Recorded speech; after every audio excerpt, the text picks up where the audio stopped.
So you're quickly realizing that we are not in the regular studio. Where are we, you may ask? We are at my childhood home in my sister's bedroom.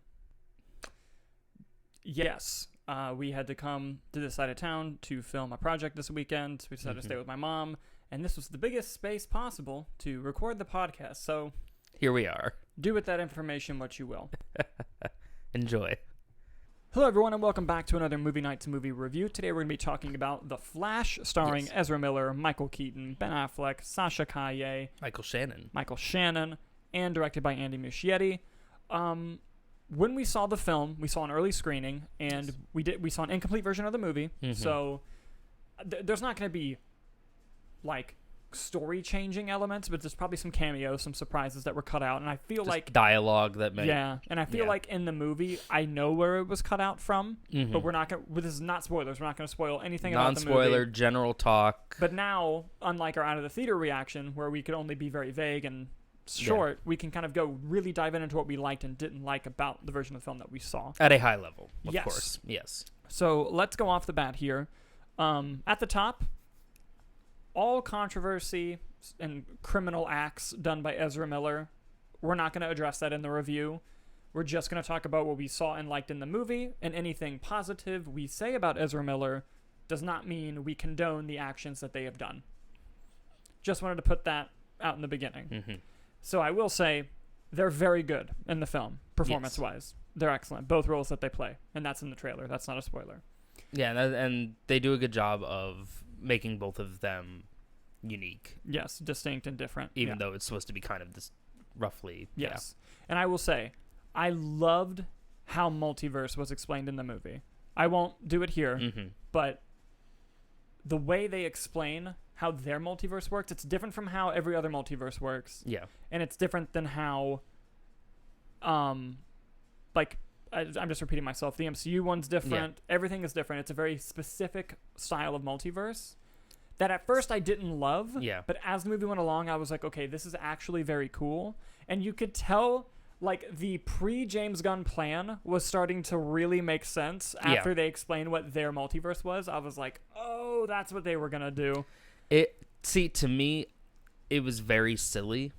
And I don't know if that's just how they explained it, which it was silly because they tried to make it as simple as possible. And I liked that aspect of it. But multiverse and time, everything gets so convoluted that if you introduce it to me and it makes sense, even if it's a stupid way if it's a cop-out to do something, which it kind of is in this movie, they stuck with it, though. Like, they didn't break that rule, which I respect more so. Yeah. And does that make sense? Yeah. It's kind of hard to, I thought that Michael Keaton was great in the film. Yes, Michael Keaton was very entertaining, especially to see 1989 Batman with, like, modern CGI, being able to see him, as you see in the trailer, have multiple fight scenes that are with really modern stuntmen. Really cool and interesting. Yeah. Some of his dialogue was a little rough. Yeah. As you see in both the trailers where he says, I'm Batman, and when he says, you want to get nuts, let's get nuts. It doesn't play better in the movie. No. It feels he has a gun to his head off screen. and you know what upsets me the most, actually, about it, though, is there are multiple scenes in it where I go, they could have dropped it here. And it would have worked perfectly. Yeah. Especially Let's Get Nuts. There was one where I was like, how do you not put it here? Yeah, there were many moments in the movie where they could have used that better. But he shows up. He has some fun with it. You can tell he was excited to get back into it. He's not phoning it in. And I will say, it was cool because we all love the Michael Keaton Batman, but the very specific mannerisms and cadence of his voice and how he speaks and moves, you forget the little things. And then when he was in the role and he's doing it as if he never left in 1989, and you're like, oh my God, like he's being that Batman right now. Like, and you don't think about the little stuff that character would do in those movies, and he does it all in this movie. And they have some of the goofiness, which I appreciate, because the way it worked was it was played for a joke, but it was also exactly what would have happened in 89, if that makes like some of his gadgets and tools are very Adam Westian, let's call it. Yeah. And I also appreciated the action in general was very well done in the film. It did. I'll speak to that in terms of the CGI of the movie. not great. CGI separate issue. Yeah. CGI separate issue, not great in my opinion, and I don't know if that'll change with what we see in theaters, because again, this was an unfinished version. I don't know if that was an early thing that they just set out to start doing all these. Like if we saw a test screening version that was 8 months old, I don't know. Yeah. But what they're trying to showcase in most instances and the action are very cool in concept. So I feel like I gave the CGI a little pass. Where the CGI doesn't get a pass for me is the human animation. It looks terrible. The human animation's very bad. And there's a section of the movie, I won't get specific, where you can tell the intent of the CGI for this part of the world is supposed to look like a video game animatic. Like it's not supposed to be photoreal. But even with that, realizing that, it still is off-putting. And the thing in the opening action scene, which you kind of get glimpses of in the trailer, rough. That was bad, but it was so funny that what they were going for that I was like, the peril was really funny. I don't think I mind it as much. Yes. It did get me a little nervous, though, because I enjoyed what I was watching, but I was like, oh, man, I don't know if I could do 2 hours of this level. Yeah, no, I agree. But the action overall was really well done, especially the action in the third act was astounding. Yes. And I'm going to be honest. The standout of the movie, for me, was Sasha Calle. Yeah. She was fucking phenomenal. She showed up. She was phenomenal in the film. And she's the only one doing press junkets. She's on so many. Yeah.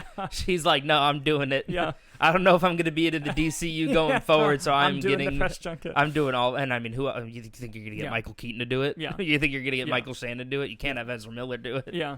And it's just like, one, she's great. Two, you believe everything out of her mouth, every action, like you really believe the character. I think she might give the best performance in the movie. Now, that of course, this goes without saying. Look at who's talking right now. This was going to come up. Ben Affleck fucking crushes it in this movie. He's good. He's fucking great. His Batman stuff is great. Yes. And his Bruce Wayne stuff. He gives a monologue that is so good in the movie, and I won't get into spoilers, but it's such a great moment. I was a little upset that this is potentially the last time we are seeing him. Oh, it is. Yeah. And like, I got a little sad. Like when I realized when he was about to leave screen in one of his scenes, I was like, oh, this is it. He's done. This is the last time we see him. And like, they play it kind of like they know. Oh, there's some good cameos, some good surprises. Yes. Yeah, big yes. Some fun reasons for other people not being there, which I found very humorous as well. Yeah. I will say, though, the one part that disappointed me that I was a little lackluster on, Michael Shannon. I think Michael Shannon's a great actor. I think he's fantastic as Zod in Man of Steel, and I'm not a huge fan of that movie personally. Lame, it's great. This one, he showed up. Not like he showed up to play. There also wasn't much for Zod to do. There was not, which was surprising based off the trailers. Yeah. But I think that he kind of phoned it in, is how I viewed it. With me, just speaking to the third act of the movie as a whole, I do think the third act of the movie is the weakest part of the movie. I don't think it's terrible. Like, it's still a good ending. But the movie goes like this, and then it kind of does this. And then it stops, Yeah, but like it doesn't fall off completely or anything. This is a very good movie. I thoroughly enjoyed the film. Yes. Probably in the middle upper tier of DC films. Very, very good. I think it might crack the 5 for me. I mean of all DC. Oh, of all DC. Yeah. Upper middle. So like Batfleck, Nolan and all that. Yeah, like including everything. Okay. Like I think it's upper, I'd agree with that. Middle, maybe the best of the middle or the least of the upper. Like it's in there. And the Monday after the opening weekend, we'll do a spoiler review and go through all the spoilers, and we'll tell you what we didn't see in our screening, because we are going to see it again opening weekend. Yes. And it's going to be a lot of fun. And you guys probably haven't seen it yet, but if you have, please don't spoil anything in the comments. We will delete spoiler comments. And are you excited for the movie? What do you think is going to happen? Yes. Drop your speculation. Let us know what you guys think, and we'll see you on the next review.